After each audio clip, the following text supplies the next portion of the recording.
What's going on, podcast listeners? My name is Michael Chernow. I am a restaurateur and lifestyle entrepreneur, and I am truly obsessed with living a life better than yesterday through wellness, fitness, and good vibes. I've always wondered if the drive to succeed is something we are born with, or if it's something that is made over time through grit, drive, and perseverance. I get to answer that question exactly, and the goal of this podcast is to talk with people that have absolutely crushed it in life and have inspired me to do the same. This is Born or Made. Woo! What's going on, guys? Welcome back to the Born or Made podcast. Today, I have a very special friend. I'm calling him a friend because he's really, truly a friend. He's not just a guest on the show. He's a friend.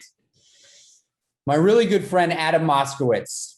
Adam is the founder of Columbia Cheese. He is the founder of the Cheesemonger Invitational, and he is the owner of Larkin Cold Storage. The man is into the milk. This guy is a world-renowned cheesemonger. He knows more about cheese than probably most of us. And the funniest thing is, being friends with Adam is so much more than cheese. He could be a cheesy dude, but it is so much more than cheese. The truth is, we very rarely talk about cheese. However, because that is what he does, and he's an absolute expert. I love getting people on the podcast that are like truly experts in their field, like actually know way more than the average Joe. And that is Adam Moskowitz. He also happens to be one of the most vibrant, kind, service-oriented motherfuckers I know. And so without further ado, ladies and gentlemen, boys and girls, others, welcome to the show, Adam Moskowitz. Mubama, people. Mubama. How we doing? I know that the energy is going to be on fire here because I get lit up by your energy. Adam and I, you know, we get an opportunity to see each other every single day, which is very cool. We see each other every day and we shoot the shit, and you know, we have a really cool bond. Adam is a very unique character. And I'm sure you're going to be able to get that from this episode of the podcast. But he also happens to be a world-renowned cheesemonger, and he knows an enormous amount about the cheese game. So, Adam, real quick, the Born or Made podcast is a podcast that I launched a couple years ago, or a year and change ago, where I get an opportunity to talk to guys like you, real experts, performers, athletes, entrepreneurs, people that are at the top of their game. And I ask them a very simple question.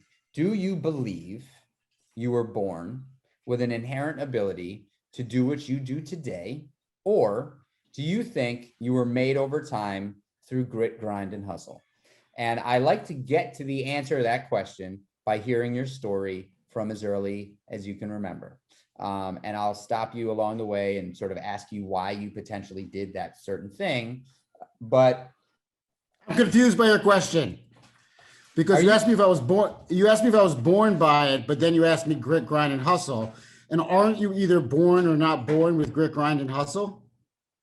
It's a great, you know, it's a great question to ask. That's the purpose of the podcast, man. You know, I'm very, very curious about the nature nurture question. I really want to know. I have my personal belief, and I have no problem saying it.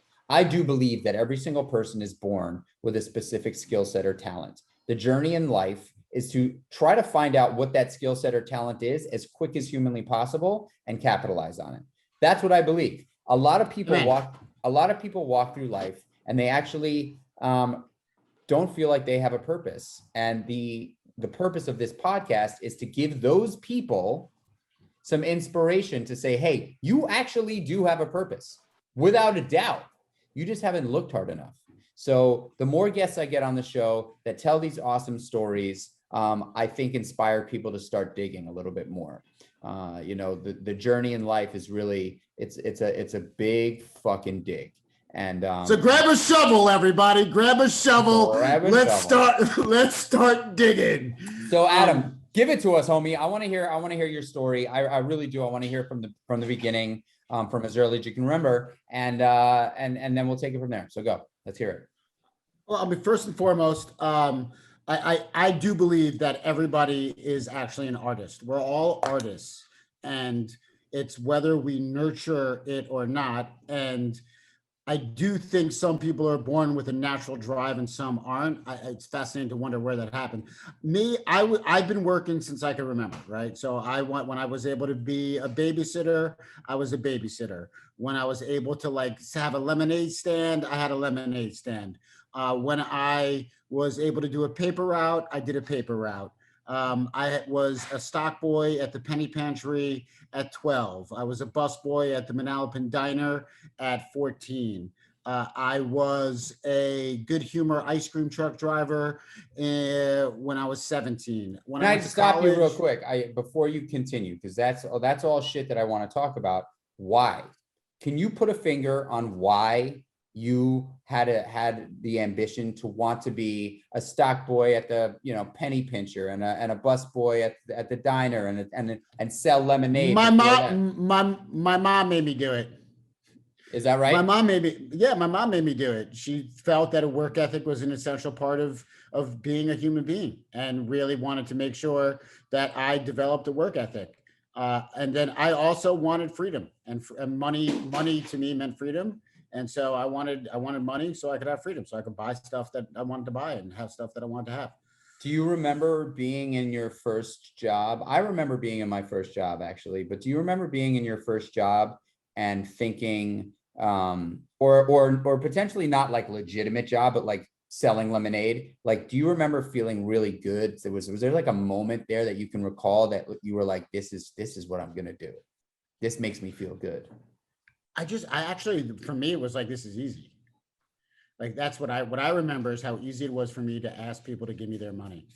How easy it was for me to make a pitch. Like, I think I was a natural born salesman, right? Like, I just inherently was like, in general, I've always been like, have passion in the product. If you don't have passion in the product, don't do it. So like, I always felt like my lemonade was great and I was offering you incredible lemonade. I always felt that like I was going to babysit your kids better than anybody. Your kids are going to love me. So wait, I want to talk to you about that passion in the product thing. I think that's a really great topic. And this is going to go a little all over the place, but this is kind of how I like it. So passion in the product. So, a lot of people in the sales game do not actually give a shit about what they're selling, right? Like, it's rare. That's why they use, the used car salesman there's always some sort of taboo about, the used car salesman. It's like, it's a saying, because, nobody is really loving selling a used Oldsmobile. Or maybe some, but not, majority, or it's a job. If you're not passionate about the product that you're selling, like, what should you do? Should you not sell it? Are you not going to be successful? So I think there's two types of salespeople. I think there's the car salesperson, and that's ubiquitous, right? Who doesn't really care about the product. They just want the transaction. They want your money. They want to just get whatever they can out of your pocket. And then there's the consultative salesperson. I lean towards the consultative salesperson. The consultative salesperson is the person that loves their product, believes in their product, and more importantly, not only believes in their product, but views their product as a tool to satisfy the needs of a customer.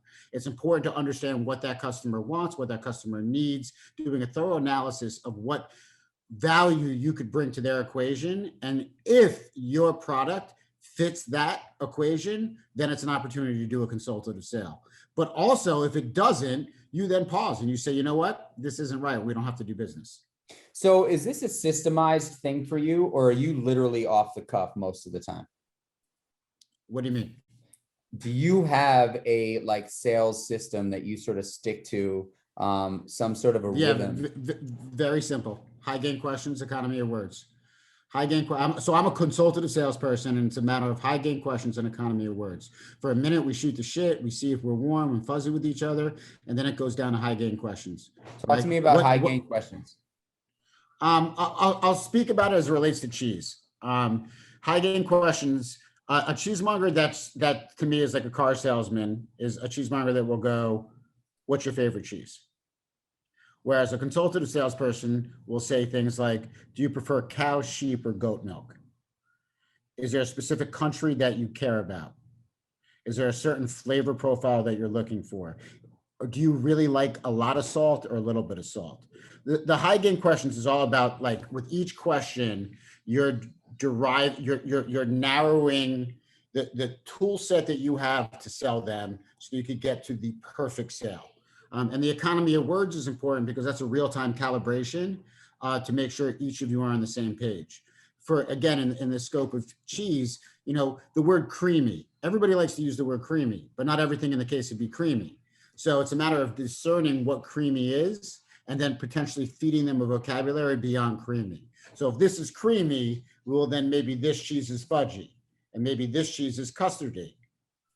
And so for me, it's a matter of constantly calibrating the vocabulary between the two people, coupled with discerning where their interests lie and then segmenting that into what you have to offer them and getting as close and as quickly to the sale as possible.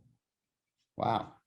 I love that breakdown. Okay, let's get back to you. So you said you were a busboy, then you were a Mr. Softy ice cream truck driver. Good, not Mr. Softy. Good humor, bro. Come on. Oh, good humor. I wasn't. No, I'm just saying. I wasn't pulling cones. I was merely selling. You were selling rocket ships.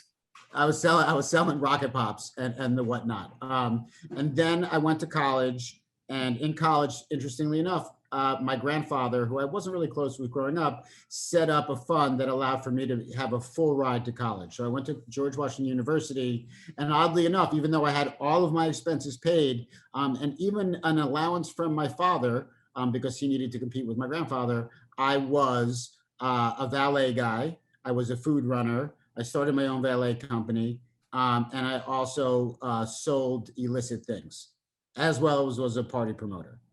And so I just always hustled, because it just, for me, it's like, it's interesting. And it might have to be, and I might have to do with something like that. I'm a bit of a people pleaser. I just like to be in service. I always have liked to do good by people, get them their food fast, get them their car fast, park their car well, let them know their car is safe, give them a really good bag, throw them a really good party. It's just always been in my nature. The hustle element, is that something that you learned along the way, or is that something that you just had? Nurtured, actually, because I think I'm also inherently lazy. Because like when it came to my schoolwork, for example, I never cracked a book. I got straight A's. School came very easy to me. And I always wonder if I actually applied myself with school, how well I could have done. No, I do think the hustle side was nurtured. That goes back to my mom telling me to get a job and work. And then once I started hustling, I didn't know how to not to hustle. And do you think you apply hustle to everything you do? At this stage of my life, unequivocally.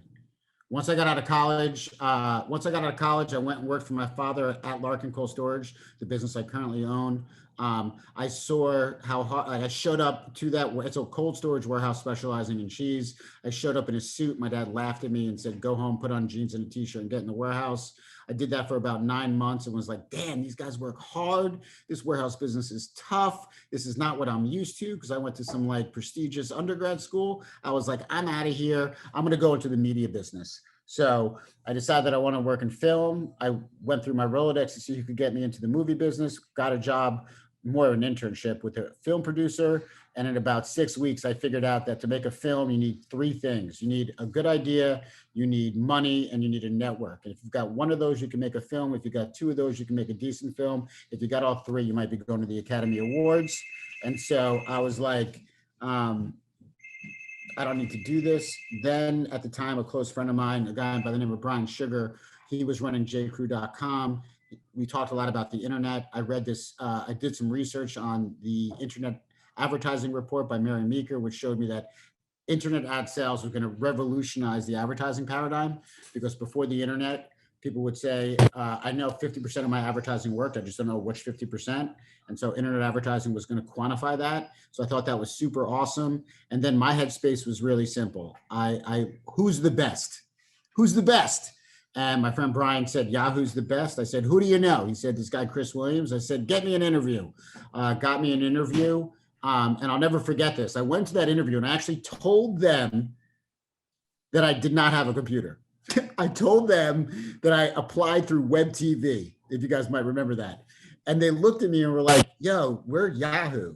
Do you just admit to us that you do not have a computer, nor are What really year on was the this? internet? This is 1997. This is when people still thought Yahoo was a chocolate drink. And I looked at the interviewer's face and I said, I don't care if you make me put out the trash. Let me be your trash guy, because I guarantee you in 1 year, your bosses are going to pat you on the back for hiring me. Trust me, let me take out the trash. They gave me a job. Within 2 years, I was responsible for 2% of their overall revenue. Wow. What can we learn from that? What can you give us? What kind of value can you give us from that experience that you had for people to put in their pocket and take with them for the rest of their lives? Because I think that's probably a pinnacle moment in your life, the ability to have the cojones to say that to an interviewer. What can we learn from that? Well, so what it bore for me was this thing that I call the list theory, and it's something that I've actually practiced ever since, and I share it often with people that are struggling to figure out what their next move is. Because the reality is, when you're challenged with what is my career to be, what is the next job I should have, it's like a 6-foot hoagie. You can't eat a 6-foot hoagie in one bite. You got to plan that thing out. And so what I explain to people is there's a list theory. It's a self-battery where you do deep dive into yourself, asking high gain questions to yourself. And you try to put 5 answers to each question and try to ask the negative question. And it goes something like this. What's the top 5 industry I'd like to work in? What's the top 5 industry I don't want to work in? What's the top 5 things I want to do with my day? What are the top 5 things I never want to do with my day? What are the top 5 skills that I think I possess today? What are the top 5 skills I'd like to possess in 3 years? What are the top 5 entrepreneurs that I believe in? What are the top 5 cities that I want to live in? What are the top 5 cities I never want to live in? And there's no wrong answer. You could answer more than 5 or less than 5. And hopefully, as you start asking yourself questions, you then ask yourself more questions. And what happens is, the more you ask yourself and you're rigorously honest with yourself, the easier it is for you to identify what your next move is. Because this idea of mass resume sending, doesn't work, right? Just doesn't work. It's just, I do not believe you will actually love the job you get if you just send out 100 resumes anywhere and everywhere.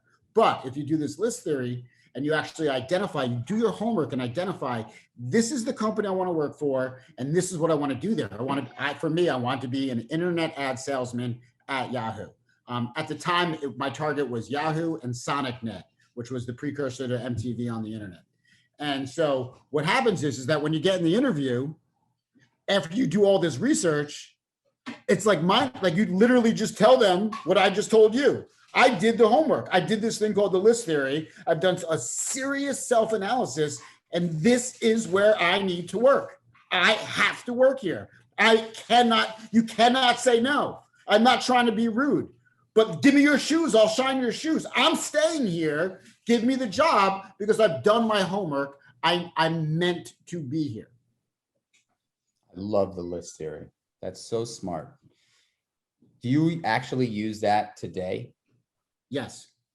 Well, today I'm very happy with my job. I've used it every time I pivoted. So anytime I've contemplated getting a new job, anytime, because there are times where somebody will present a job to me, I'll then do the list theory to make sure that my list theory lines up with the opportunity. Can you apply it to other arenas outside of just jobs? Unequivocally. Hold on one second. A great way to apply it outside of the arena of work is relationships, right? Because at the end of the day, what we're talking about is filter. I actually think where we're at in today in civilization is the age of filter, right? We came out of the age of information and now we're in the age of filter. And filters are around us in all regards, right? Like a restaurant is a filter. Seamless is a filter. Spotify, your Discover Weekly is a filter. When you're on Amazon and they're like, people who purchase this is a filter.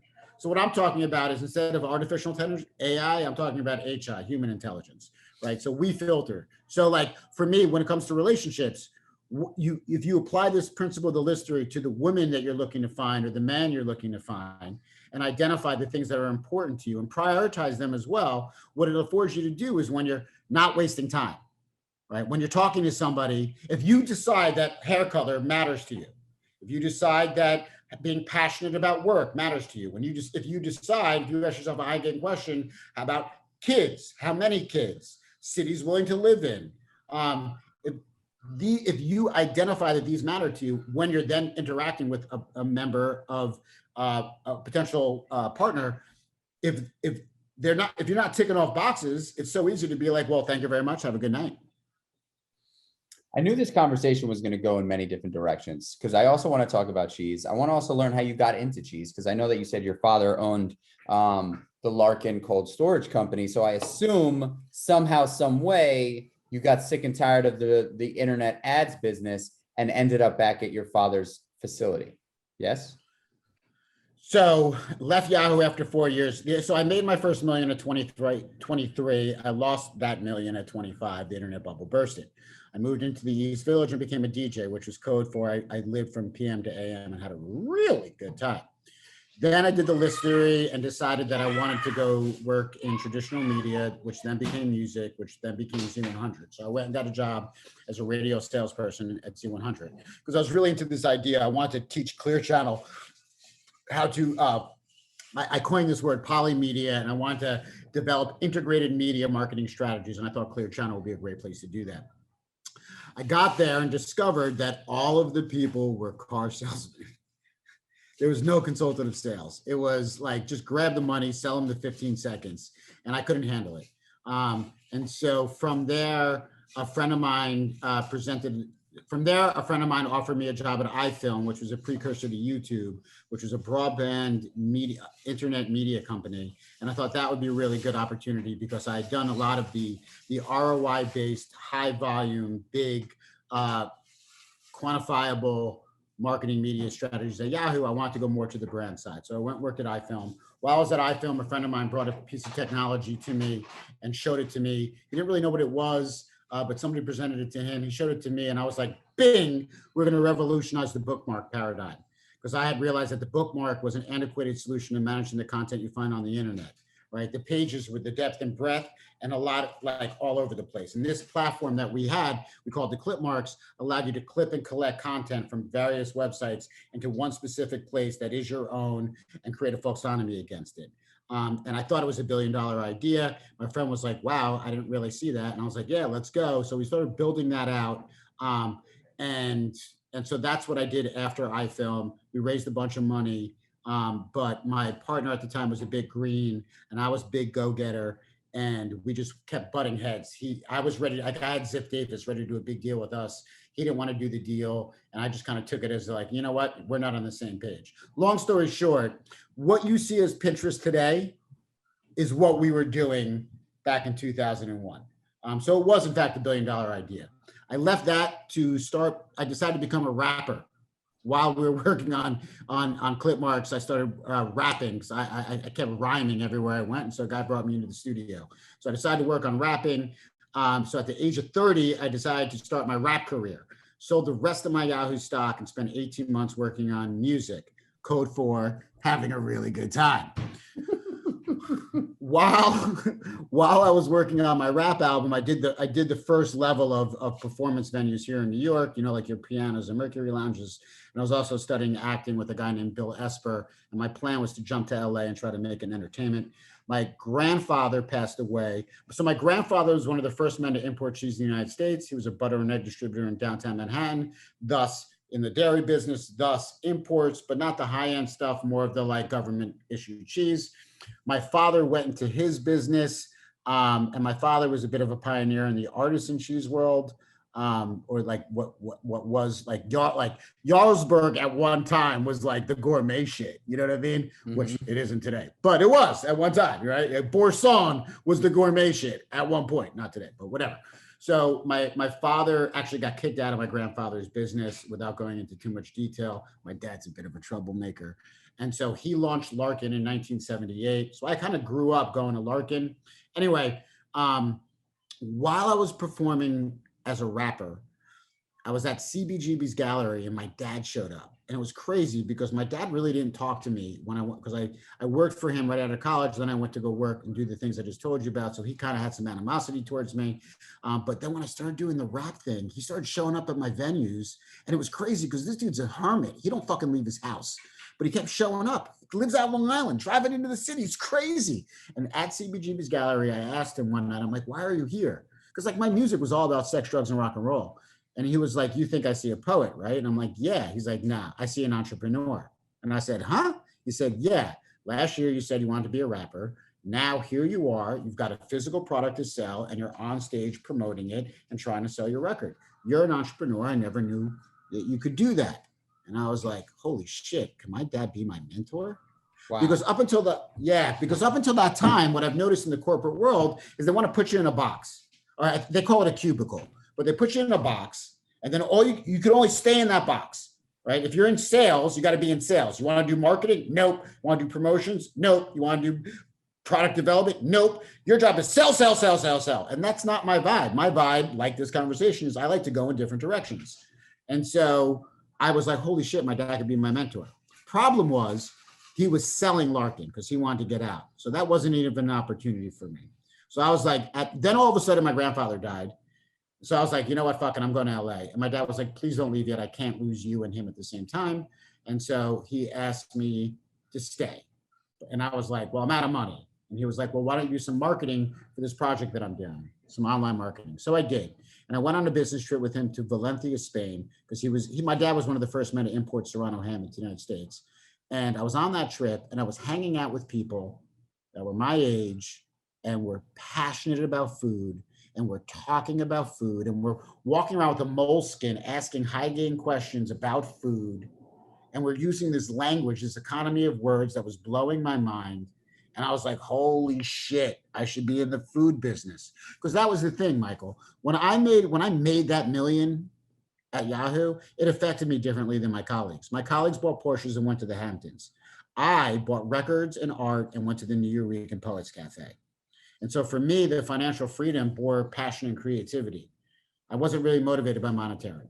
And then when I lost it all, I definitely wasn't I wasn't at all motivated by monetary. For me, everything was passion. If I'm not having fun doing it, I'm done, I'm out. And so I realized that food was a cool thing to do, came back to New York after that trip, but I couldn't go back. I couldn't go into my father's business. It was being sold.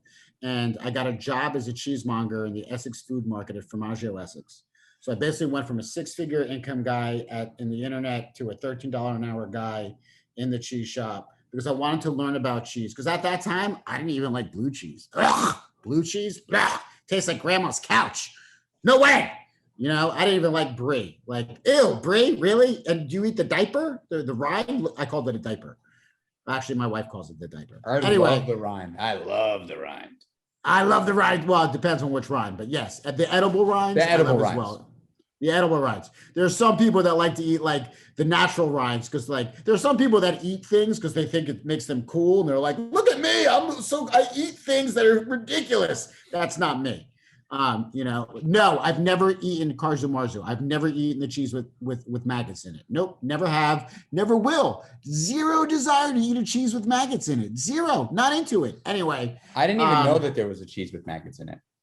Yeah, there is. It's an Italian cheese. It's like a regional delicacy. And it's like one of those, like, people love to ask, have you ever eaten the cheese with maggots in it? No, What's it called? Carzu Marzu. Carzu Marzu. Wow. Yeah.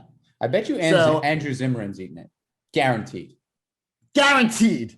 And if he hasn't, he wants to. Yeah. Yes. So I'm at the cheese shop and I fell in love with cheese. I went from the cheese curious to a turophile. Because that's like, what I've come to realize is that like most people are cheese curious, even the lactose intolerant. Shout out to Lactate. But I became a turophile. Like I got addicted. I'm an addict and I got addicted to cheese. Why did I get addicted to cheese? Because it was awakening my senses. Because I was able to taste terroir. I was able to transcend tradition.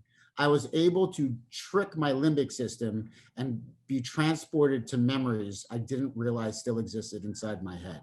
I came to believe that eating cheese, like why, I've been wondering, why do people say cheese when they take a photo? Why does cheese make you smile? Because it tricks your limbic system. And your limbic system is where your olfactory lives in this limbic system. The limbic system is where your memories are stored and your ambition and your motivation is stored. And I'm convinced the reason why we say cheese when we take photos is because cheese reminds us of our first food memory. Do you know what our first food memory is? Do I know what mine is? Can you recall or imagine or guess what your first food memory is? Well, I'm in the food business too. And people ask me constantly, or one of the questions I always get asked on an interview is, what would be your last meal or what's your favorite thing to eat? And the truth is, hands down, and I know this is absolutely ridiculous. However, the memory of a big bowl of watery Kraft mac and cheese is one of my fondest memories. I like, Yes. And I can honestly say that, like, I feel like Kraft mac and cheese could very well be my first cheese memory. I mean, my first food memory, because I ate it all the fucking time because that's what my mother gave us. But like, I love Kraft mac and cheese, like gooey, ooey Kraft mac and cheese. Yeah, man. So when you think about it, for me, like the actual memories that I could truly conjure are mac and cheese, grilled cheese, pizza, and string cheese, and Kraft singles. Like those are basic, like that's like the essence of my actual memories. But our first food memory, and we really can't remember it, but it's deep inside, is sucking that milk from my mommy's tit, bro. That's it.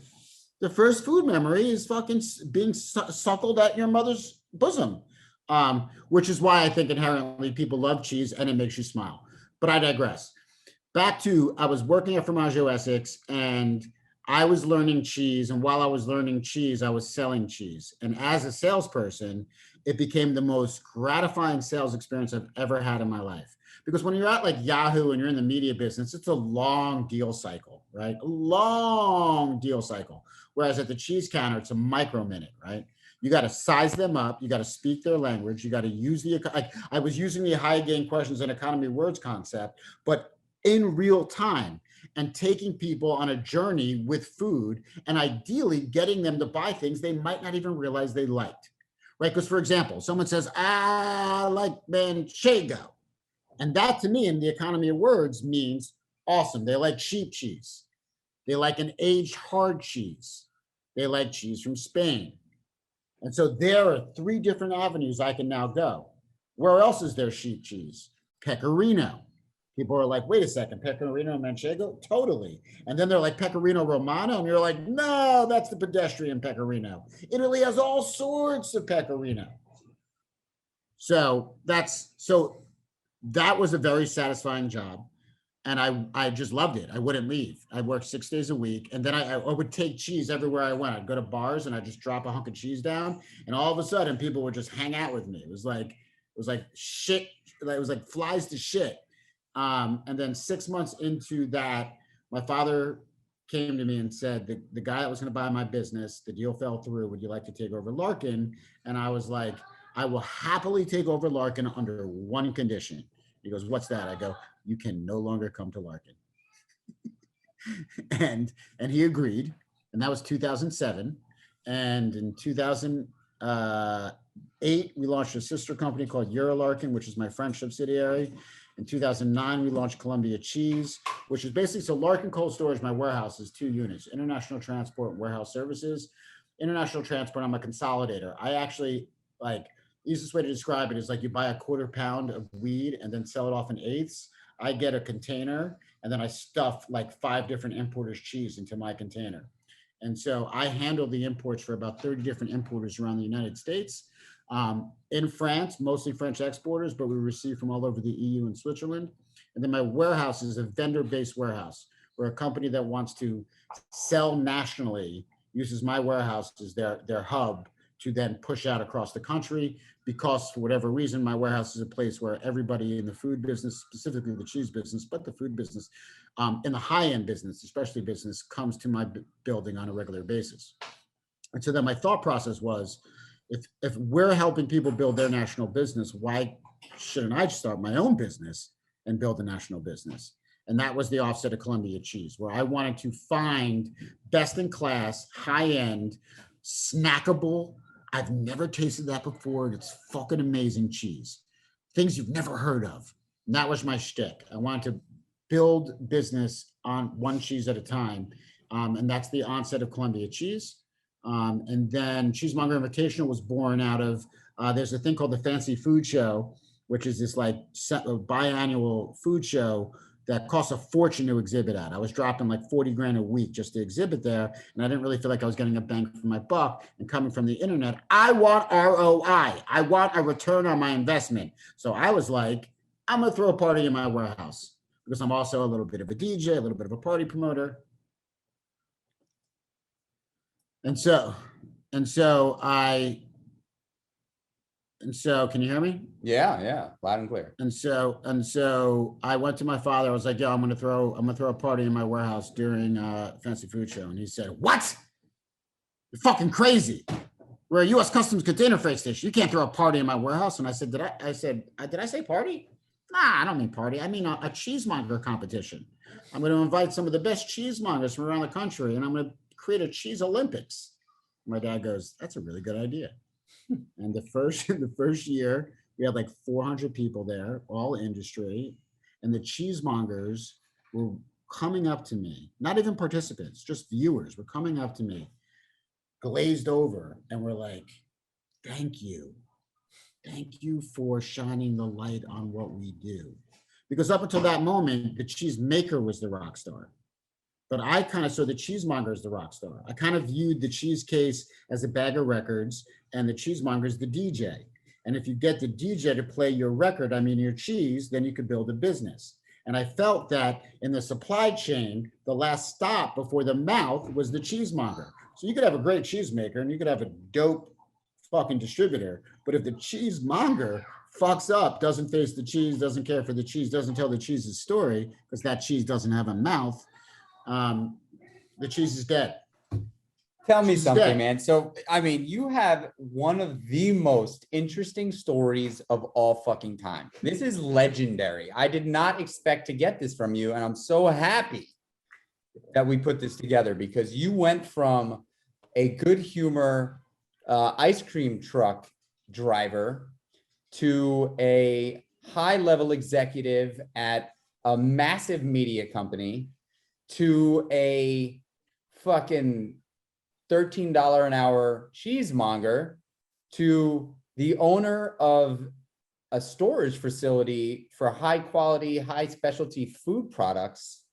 And now you've just put a shine on the cheesemonger in the realest way in history. Wow, dude. That's and because of the Cheesemonger Invitational, I've been on CBS Sunday Morning. I've been a guest judge on Chopped. I've been featured in the Wall Street Journal. So oddly enough, by following my passion, I wanted to go to Hollywood. I wanted to become famous. By following my passion for cheese, I've actually received media acknowledgement and status and stature. The lesson being. I want to make a few mentions here because I think this is poignant, right? When we started this conversation, I said that I believe everybody is born with a skill or some sort of passion, skill set inherent. And our journey in life is really to try to uncover what that is as fast as possible and then capitalize on it. Now, I don't mean capitalize monetarily, right? Like I, like you, am not motivated by money. I'm just not. I'm motivated by the things I love. And you know, you didn't get into the cheese game until you were in your 30s. Mm-hmm. And now you've discovered that it was cheese all along. And whether it was cheese or fucking prosciutto or truffles, food is where your heart resides. You are passionate about food, and you're a passionate guy just as knowing you in general. So I think that is really your superpower, your ability to fixate on something and become very passionate about it. And I think most entrepreneurs carry that same thread of passion. But I think a great point to make is that you didn't find it until you were in your 30s. And so it's never too late to understand what passion is for you, right? If you keep on digging, you will find that thing. The other thing that I'd like to bring up is this idea that you went against the grain. You did not go with the fucking flow. You went against the grain. You said, I'm going to take it outside of the box. I'm going to come up with an idea that most people are going to look at me and roll their eyes at. I'm going to launch an event at the biggest food event in the country. I'm going to do it at the same time. And I'm going to see what I can produce. And lo and behold, you crushed it. You know, I think that should say something to all of us, right? Old timers are going to tell us that, you know, we have to stick to tradition. And if, you know, find one thing, do it really, really well, and hope to God that you can, you know, produce wealth or personal wealth on it. I disagree. I think that I don't want to do just one thing and do it well. I've got more than one interest. I've got a number of interests. And I am also a believer of taking the things that you're super duper passionate about and coupling them up into a package. So I'm launching a business that sells instant oatmeal and apparel, like clothing and instant oatmeal. A lot of people, I just raised a bunch of money for it. A lot of people are like, dude, I don't understand. Like, it just, I don't know. And my answer to them is, I love apparel. So you know that I'm going to be fucking insanely passionate about it. And I eat oatmeal every single day for the last fucking 15 years. I am insanely passionate about oatmeal. So I'm putting those two things together, and I'm going to see if we can create a business. I did it with meatballs and ice cream sandwiches. People were like, what, you're going to open up a restaurant that only sells meatballs and ice cream sandwiches? Like, that doesn't make any sense. And I was like, well, you know, let's see what happens. And we opened the fucking doors, and there was a line around the block. So I think the other point that's been made in your shtick here is that it's never too late to understand what you're passionate about. So keep on fucking digging if you don't feel the passion that you can hear from this man, Adam, because that guy is insanely passionate, also happens to be very intelligent. B, don't feel like you have to go with the grain. Take a risk, fucking step out of your comfort zone. Do something that you are afraid to do. Fail, fucking fail. It's okay. Life is long, right? Life is long.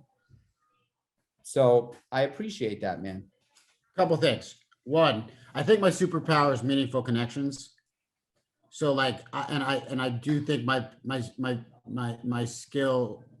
So with Yahoo, I was super passionate about the internet. Then I stopped becoming passionate about that, and I decided I wanted to be a rapper. So I decided to be a rapper because that's where my passion lied. And then I realized that wasn't where my passion lied, and cheese is where my passion lied. So I went to cheese. And the point that I'm making is it's never too late to pivot. It's never too late. And here's the thing. There's no such thing as good or bad decisions. There's just decisions. You let the critics make the revisions. Because the reality is, if I didn't decide at the age of 30 to become a rapper, I never would have wound up becoming a cheesemonger. Thus, I never would have had my cheese empire. And so some people would say, dude, you're crazy. 30-year-old white boy from Jersey, Jewish, wants to be a rapper? Yeah, dude, because that's what I care about right now. And that once I was 2 years in, did I say to myself, dude, you just wasted 2 years and you just wasted a lot of money? No, because in that experience, I learned how to produce a product. I learned how to work with a marketing team. I learned how to work with a designer. I learned how to promote. And so for me, a lot of what I do is all about seeing the skill set within the activity, because my party promotion days and my Be Poet days are what inspired Cheesemonger Invitational. Mr. Moo, the man in the cow costume, is just a derivative of the rapper. And so for me, it's about understanding the skill set. The skill set's developed and the skill set's desired, because at the end of the day, in the future, it might not be cheese for me anymore. Maybe it's sneakers. Maybe I've like you have been a part of a number of different businesses over the years. And one thing I've learned for sure is that when you're operating a business, you change your mind. You have no choice. There's things that you make a decision, you try something out, it doesn't work, you fucking change your mind. Now, here's the caveat to that. If you don't act on the thought that changing your mind might be a better decision, you might very well stay stuck in a failing position for a long period of time, right? So what I would also say in this podcast is, if you feel like you want to change your mind about something, fucking do it. It's okay. Every time I launch a new business, I sit down with the team in the very beginning. And actually not from the first business, because I learned this over time. But I say to the managers or the leaders of specific departments, listen, guys, here's the deal. We're launching this business. We're going to change our minds. I'm going to tell you right now, the team that we have right now is not going to be the team necessarily that you have in 6 months from now. The things that we're doing today most likely will not be the things that we are doing 6 months or a year from now. And I'm just going to tell you that straight up, right? It is going to be a roller coaster. And that's the kind of entrepreneur I am. I might make a decision on something, and we might put it to the test. And if it doesn't work, I am not afraid to pull the plug on it. I'm not afraid to close her down, because I honestly feel that there is a better way. So I would empower everybody to think about the situation that they're in right now. And if it's a great one, keep fucking going. And if it's not a great one, it's okay to change your mind. It's going to hurt. It's going to suck. There's going to be pain. However, learn to love the hard and the hurt, because what happens when you learn to love the hard and the hurt? Well, you're unmotherfucking stoppable. If you actually love the hard and the hurt, nothing can faze you. So changing your mind, and obviously something that you've done many times, Adam, is admirable. Is something that I look to as an entrepreneur, not as a defect, but as a power play, right? Like, you're like, yo, this isn't working, or I'm not interested in it anymore. It's so funny, right? Like, I'll tell you an example. I'm sitting in my house upstate. We bought this house 9 years ago. When Donna and I bought this house, we both loved, like, farmhouse vibes, like, country chic. Like, that's what we were into. We were into finding old things and cleaning them up and, putting them in the house and making them look a little bit better than when we found them. Today, I don't like old farmhouse vibe. I like clean, modern, crisp, fresh. Now, I can't tell you why, because I was so into fucking flea markets then. Like, I saw a yard sale driving down the street. There was no way I was not stopping. I will be late for the dinner, because that's how passionate I was about finding that thing that was going to make, the house look better or the restaurant feel better. And now everything has changed. I like minimalism. And I can't tell you why that shit happens, but it does, and it's okay. And I love your story. Couple of just quick notes. There's no such thing as good or bad decisions. There's just decisions. Life is a string of decisions. What I've come to realize is bad decisions are often the best decisions if you're willing to learn from them. Good decisions actually can lead to complacency and missed opportunity. And so for me, I love bad decisions. As long as I don't make the same mistake twice, I'm good to go. The other thing that you got me thinking was, it's never too late. Like you said, change your mind. I don't think it's a change your mind. I think it's just redirect. I think it's pivot. I think it's a new decision. Lastly, what I'll say is that when it comes to building a team around you, if you build a team and hire them only to go from point A to point B, that business is never going to be great. It will only be good, maybe. If you build a team that believes in you, believes in your mission, believes in your message, and is just glad to be on the ride with you, because great businesses go from point A to point C to point D to point 1 to point 6. And it's those teammates that are like, I'm just fucking down to roll with you. That's when you get a great business. So what does happiness mean to you, Adam? Happiness is a good night's sleep. Happiness is being in service of others. Happiness is inspiring the people around me. I used to have a God complex and wanted to make the world a better place. And what I've come to realize is that's all ego. So now I try my best to arrest my ego, but make the world at my fingertips as happy as possible. Because then what happens is that it has a ripple effect back onto me. So happiness to me is a good piece of cheese. Happiness to me is my wife cooking me a meal. Happiness to me is watching TV with my kid, taking my son fishing. Happiness to me is riding my motorcycle and not killing myself. Happiness to me is the simple things. I just meditated, and while I was meditating, I heard the birds and I heard the cars and I heard the air conditioning, and like I heard it all, but it didn't bother me. I just heard the harmony, the music of life. That's happiness to me. What is success? Security. Success to me is love. Success to me is happy employees. Success to me is customers and clients that appreciate what you do. Success for me is being proud of the work that I do, and knowing at the end of the day, at the end of the week, that I've done a good job. Habits are a big part of my life, man. Huge part of my life. You know me pretty well. I'm a habit guy. I've got a morning ritual. I've got a work to family time ritual. I've got a family time to sleep ritual. And they all come in the form of a routine, a string of decisions that I make to sort of, that I stick to every single day that help me feel freedom because of the discipline. Do you have any habits that you do on a daily basis that have changed your life? Unequivocally. First thing I do when I get up is I get on my knees and I pray. Then I make my bed. Then I have a coffee outside, just try to ground myself. Then throughout the day, I check in with friends and fellows. I keep a pretty, for me, I try to do a mathematical equation of the day. There's 24 hours in the day. So 8 hours for sleep, 8 hours for task, 8 hours for creative thinking.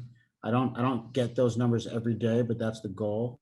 And so task is obviously things like collecting money or working in a spreadsheet, whereas creative thinking is like working on a PowerPoint, developing a marketing strategy, writing poetry, painting a picture, listening to music.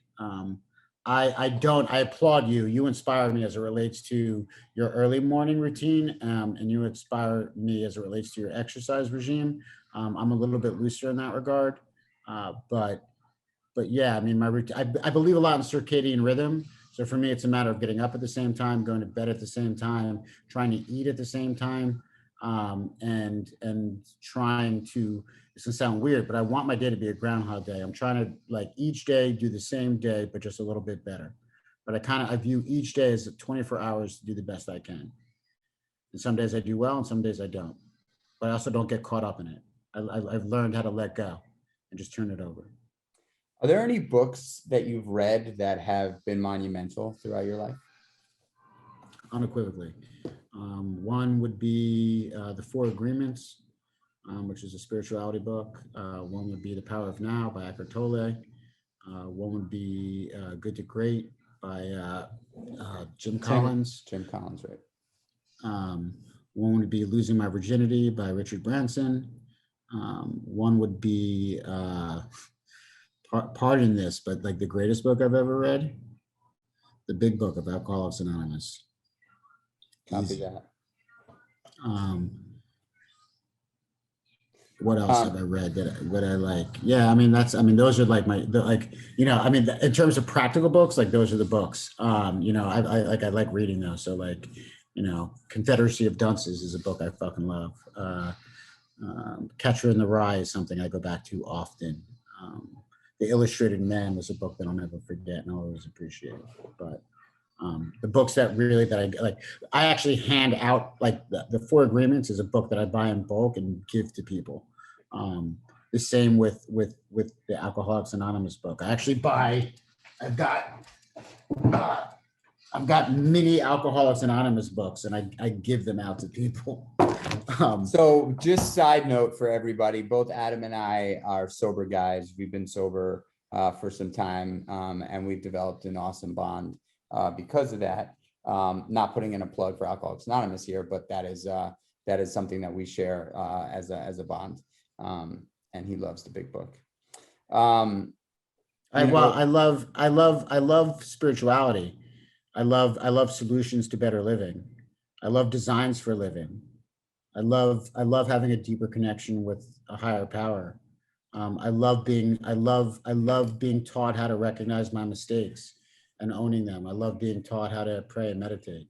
I love being able to develop relationships with individuals like yourself, Michael. I mean, here's the thing, Michael. I knew you before we met, right? If you think about it, like the way I knew you before we met because I was signed to Loud TV. You were signed to Loud TV, right? We both shared Nick Rigg. I was trying to get a TV show. You were trying to get a TV show. And when food porn was launched, I had a resentment against you because I thought that was supposed to be my TV show. And then we met serendipitously, and we met and we hung out a few times without me realizing that you were Chernow. I just knew you as Michael. And then and then we discovered this little anecdote that I just described. And that to me is just a perfect example of higher power because I was able to actually let go of that resentment. And more importantly, you taught me how to breathe, right? To the day that I die, I will tell everybody that Michael Chernow showed me my breath in a way I never knew before. And I'm forever grateful for that, man. Forever grateful. I love you, man. You are such an extraordinary guy, dude. I watch how you conduct with people. You're one of those guys that is larger than life, and people look up to you, and you know, and you don't do anything half-assed. I mean, you take the bull by the horns, and you really hold on tight, and you don't let go until that ride is over. And luckily we're on this journey together, and the ride is nowhere near over, man. We have a long way to go, and you're just a special person, and your story is inspirational. And I think anybody listening to this podcast today is going to get enormous value, and really have a good time on this journey that we just both took, man. I've got to ask you one last question because I ask it every single episode. Do you, Adam Moskowitz, believe you were either born or made? I was made. I mean, it's a really interesting question. I'd ask you to elaborate, like, because you're basically asking like the nature versus nurture. And I think nurture is really like, because nurture is love. And if you follow love and lead with love and nurture love, anything and everything is possible. I will generally take a naturally, if you ask me to take a naturally talented individual or a hardworking individual, I'm going to take the hardworking individual all day long. Was I born with certain gifts? 100%. But it's my responsibility to discover those gifts and then nurture them, and then they become actual gifts. You have to, like, a gift is a seed that needs to be watered, it needs to be sunned, it needs to be loved. And if you do that, then you're made. So I believe, yes, I was born, but who I am today, made it. And I made it through hard work, dedication, leading with love, being in service, never giving up, learning from my mistakes, believing in myself, taking risks that people thought, you said it, doing things that people thought was crazy, surely second guessing myself, but never for too long, always willing to learn. And then most importantly, this will sound like a weird one, don't chase butterflies. Right? I learned early on that I can't chase butterflies. I might want to do this, that, and that, and that, but my little cheese empire is built on concentric circles. Each business that I have, that's those skills and strengths that those businesses have is then leveraged to launch a new business, to then launch a new business. Don't chase butterflies. Right? So many people are like, oh my God, you're in the cheese business or you're in the wine business? No, because that's like a completely different distribution system. That's a completely different tariff system, business system. It has nothing, just because it lands wine and cheese doesn't mean they're together.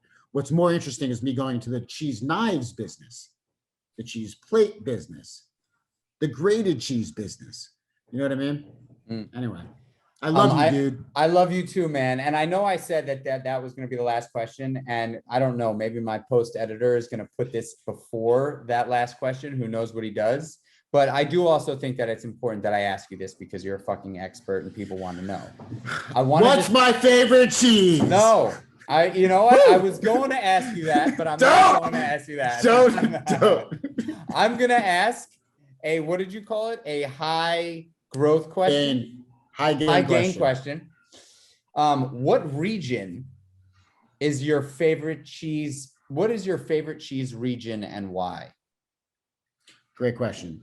Because that's actually if you were to say what's my favorite cheese, I would have answered it with that philosophy. I'm an Alpine specialist. So my program consists mostly of Northern Italy, Switzerland, and Southern Germany. I love Alpine style cheese. And the simple explanation to that is something real. Well, first, have you ever been to the top of a mountain?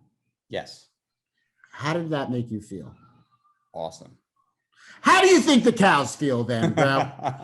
How do you think the cows feel? How do you think the grass feels? What happens is cheese comes from, like, the essence of a good cheese is a good feed, and the great feed is in the top of the mountains, right? When snow melts, what happens is like the plants, the flowers, those terpenes is what creates a flavor profile that's to me unrivaled.